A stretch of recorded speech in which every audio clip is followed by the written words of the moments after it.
I was 26 when I married Daniel.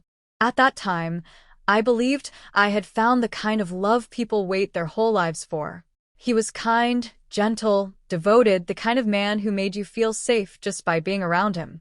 But I didn't realize he didn't come alone. He came with his mother. Her name was Margaret. And from the very first day I met her, I knew something wasn't right. It was a family dinner. Daniel introduced me proudly. "Mom, this is Rachel, the woman I'm going to marry." Margaret looked at me slowly, studying me. Then she smiled, but it didn't reach her eyes. "How lovely," she said, and went back to her food.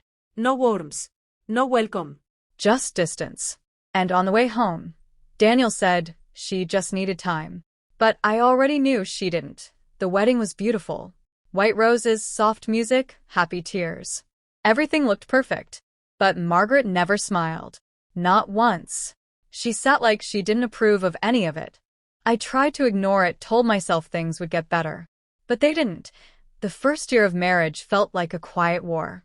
Every morning at 7 a.m., she called Daniel. Without fail. "Just checking on my son," she would say. Then came surprise visits, twice a week. Always with food. "I made Daniel's favorite," she'd say sweetly. "Then look at me. And I know you're still learning to cook." It sounded polite, but it wasn't.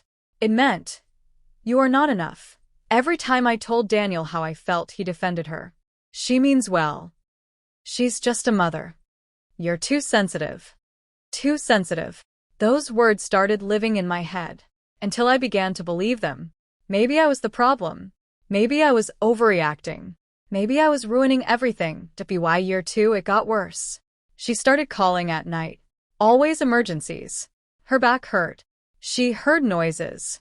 She needed him. And every time he left, I had to go check on her. And I stayed behind in an empty bed, feeling more invisible every day. Then came our 3rd anniversary.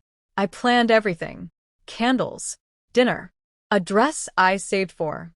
But he came home late. "Mom needed me," he said.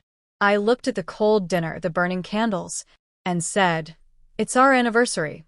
He looked at me and said, "I forgot." That night, something inside me broke. The next morning, I checked his phone, and everything changed. Messages. Hundreds of them.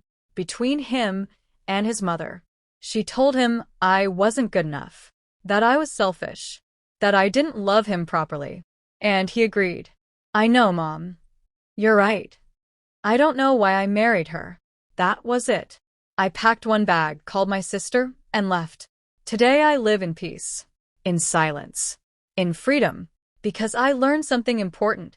Love is not enough when someone is destroying it from the inside. Boundaries are survival. And walking away can be the strongest decision of your life. My name is Rachel, and I chose myself.